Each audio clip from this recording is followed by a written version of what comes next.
ٹھیک ہے بیٹا، سوال پوچھیں؟ تیار ہو؟ آپ کا سب سے پہلا سوال یہ رہا، ہمارے پیارے نبی صلی اللہ علیہ وسلم کا احمد نام کس نے رکھا؟ امی جان حضرت آمینہ نے۔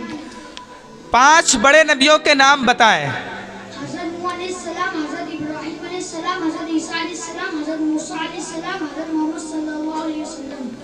سوال نمبر 3 یعنی تیسرا سوال، رسول کسے کہتے ہیں؟ اس نبی کو جس پر اللہ تعالیٰ کی طرف سے کوئی کتاب نازل ہو۔ ہجری قمری کیلنڈر کی بنیاد کس چیز پر رکھی گئی؟ ہجرت پر یعنی ہجری قمری چاند کے حساب والے کیلنڈر کی شروعات ہجرت کے وقت سے مانی گئی۔ 5واں سوال، ہجرت کے 16 یا 17 مہینے بعد کس جگہ کو مسلمانوں کا ہمیشہ کے لیے قبلہ بنایا گیا؟ اچھا، 6واں سوال، ہمارے پیارے نبی صلی اللہ علیہ وسلم کو نبوت کیسے ملی؟ خدا کا پیغام جو نبی تک پہنچایا جاتا ہے۔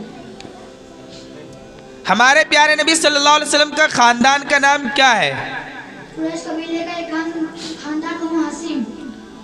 9واں سوال، مکہ کے لوگ آپ کے مخالف اور دشمن کیوں ہوئے؟ کیونکہ آپ صلی اللہ علیہ وسلم ان کو ایک اللہ کے طرف بلاتے تھے اور اس شکل سے بچاتے تھے۔ 10واں سوال اور لاسٹ سوال، سریہ کسے کہتے ہیں؟ ظلم کے خلاف وہ لڑائی جس میں ہمارے پیغمبر صلی اللہ علیہ وسلم شریک نہیں ہوئے۔ ٹھیک ہے، جاؤ۔